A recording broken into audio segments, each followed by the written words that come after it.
इस दरबार से कोई बात छिपी नहीं रहती।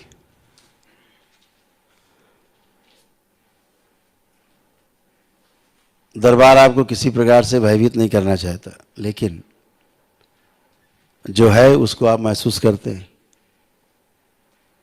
जो नहीं है आपकी दृष्टि में,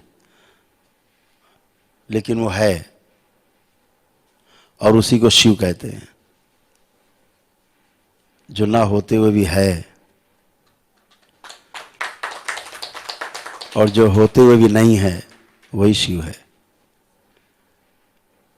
तो उसके आप आगोश में हैं। जैसे घना कोहरा होता है, आप बीच में चले जा रहे होते हैं कोहरे के बीच में, ऐसे शिव है चारों ओर, ऐसे शक्ति है चारों ओर। आपको लगता मैं जा रहा हूं, लेकिन घना कोहरा आपके चारों ओर, ऐसे शक्ति है, शिव है। जब कोहरा नहीं पड़ रहा है, तब भी आप समझ लो कि आप ऐसे ही चारों ओर शिव और शक्ति के घेरे में हैं। आप दरबार के घेरे में हैं, बाबा और माँ के संरक्षण में हैं, सुरक्षित हैं। ये दरबार भोग काटने के लिए लोगों के, इसका अवतरण हुआ शुरुआती तौर पे देखा जाए तो। आपकी कुंडलिनी को खोलना बंद करना इस दरबार की क्षण भर की बात है, आप देखते ही हो। और यही कुंडलिनी खुल जाए, इसके लिए बार बार व्यक्ति जन्म लेता है। आप सब जन्म लेते हो बार बार। यही कुंडलिनी किसी तरह खुल जाए, बस यात्रा शुरू हो जाए। ये पूरी यात्रा, ये दरबार आपको एक क्षण से भी कम समय में करा सकता है, और दरबार कराता है। जो दरबार के सेवक हैं, सेवा में रहते हैं, इनको दरबार यात्रा कराता है। क्षणों में ब्रह्मांड की यात्रा करते हैं, क्षणों में। ये छोटे छोटे बच्चे जो सेवा कर रहे हैं ना, ये संसार के बड़े बड़े साधकों से भी ज्यादा इनको ज्ञान है। ज्ञान का अर्थ अनुभव है, किताबी ज्ञान नहीं है। किताबी सूचना है, वो ज्ञान नहीं है, लेकिन अनुभव है इनके पास जबरदस्त।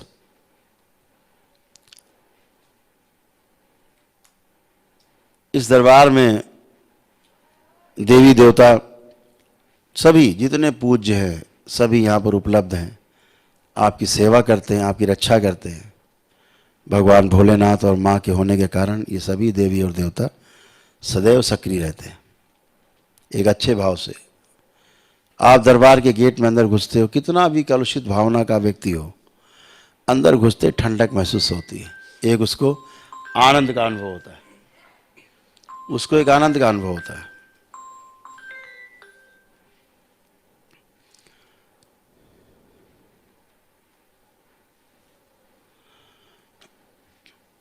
वो सकारात्मक होने के कारण ऐसा होता है। बहुत कुछ है इस दरबार में, जिसे भी धरतीवासी समझ नहीं पा रहे हैं, क्योंकि उसको समझने के लिए वैसा होना पड़ेगा। समझने के लिए समझदारी का विकास करना होगा उनमें, और अगर समझदारी विकसित नहीं हुई है तो दरबार के बारे में समझने में कठिनाई बहुत है। मैं देखता हूं हमारे बीच में बहुत लोग रहते हैं, उन्हें लगता पता नहीं क्या हो क्या रहा है, ये उनके समझ में नहीं आता ये हो क्या रहा है, क्या है ये। रहते दिन भर बीच में साथ में, वो एक भावना, एक निगेटिविटी की रहती है अंदर। वो उनकी नहीं, हम देखते हैं कि उनकी भावना नहीं है, ये उनकी मजबूरी है, उनका सोचने का तरीका है जो उनको बचपन से मिला है, शक करने का। लेकिन बच्चा तब तक शक करे जब तक नहीं जानता माँ बाप क्या होते हैं, तब तक ठीक। लेकिन जब बच्चा बड़ा हो जाए, स्कूल में नाम लिख जाए, हाई स्कूल इंटर पास कर ले, तब उसे स्वीकार कर लेना चाहिए कि हमारे माता पिता यही हैं। और अगर फिर भी ना स्वीकार कर पाए हृदय, तो फिर अपनी असलियत पे संदेह करना चाहिए कि फिर हमारी असलियत में कुछ संदेह है जरूर। अपनी ओर दृष्टि जानी चाहिए कि कहीं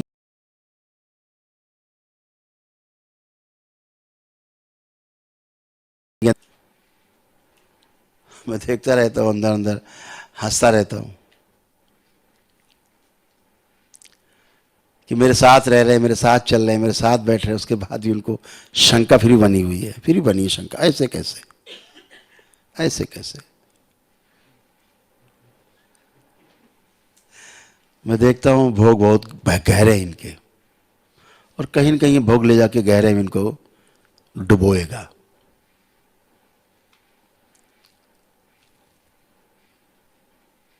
तो सबसे गहरी बात ये,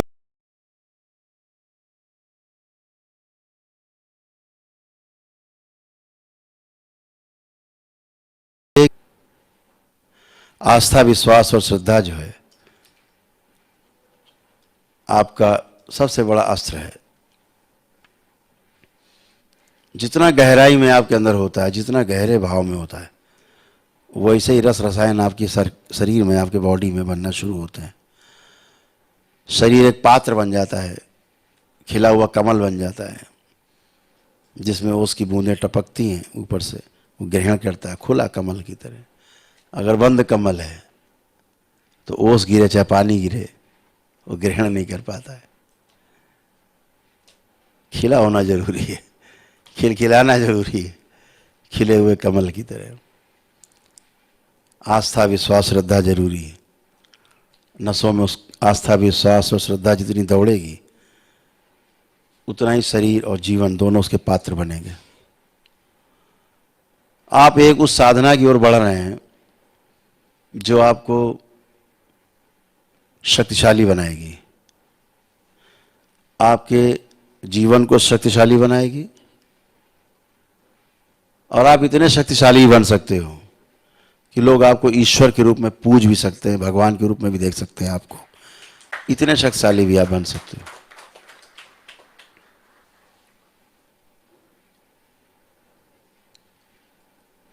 वो आपके ऊपर है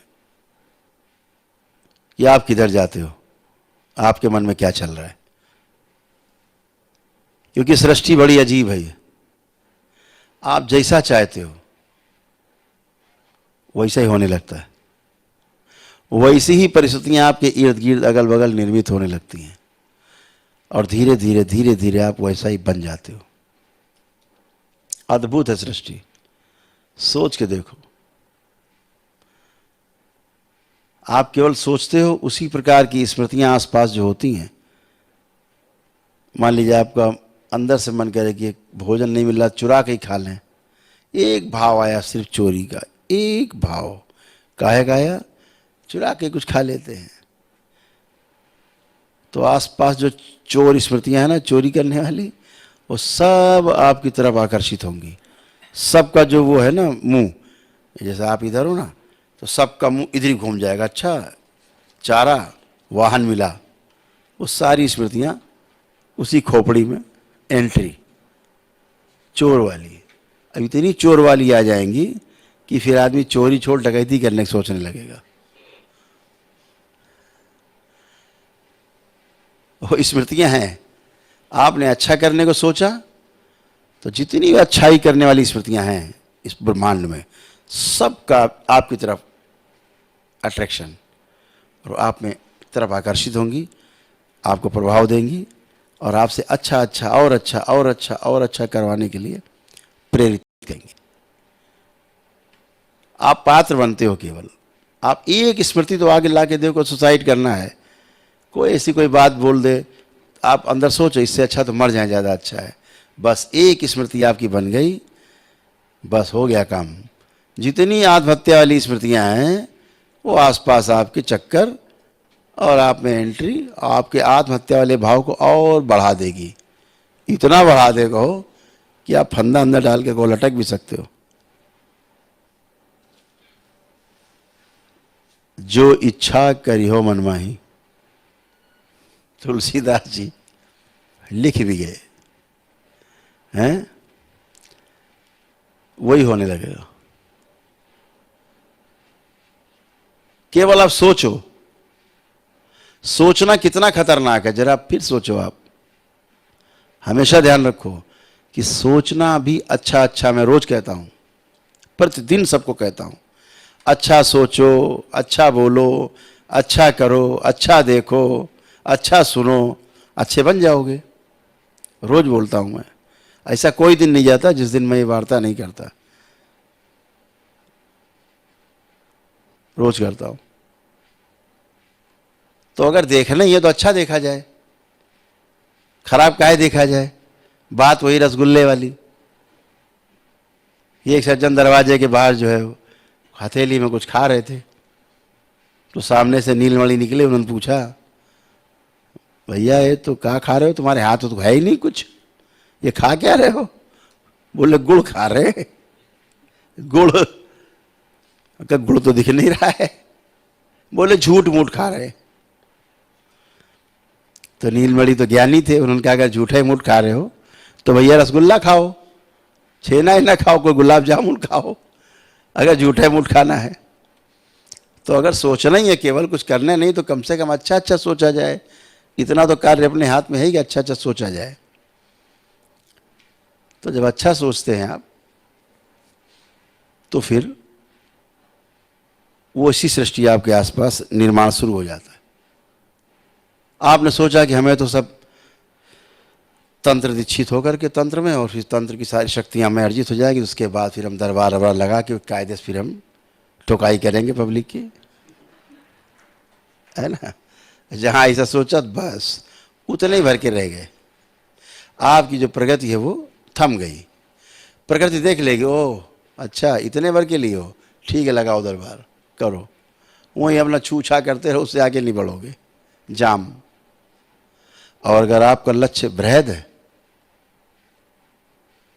आपका लक्ष्य एकदम पवित्र है, कौन सा लक्ष्य है?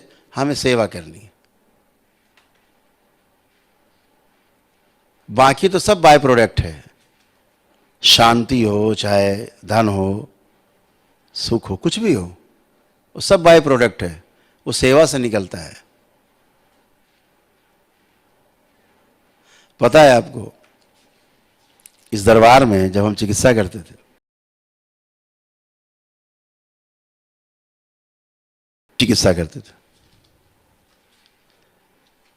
हमारे साथ 8 डॉक्टर बैठते थे, हमारे सहयोगी। और इस समय 11 बजने वाला है रात में। इस समय से लाइन लगना यहाँ शुरू हो जाती थी सुबह के लिए। यानी सुबह हम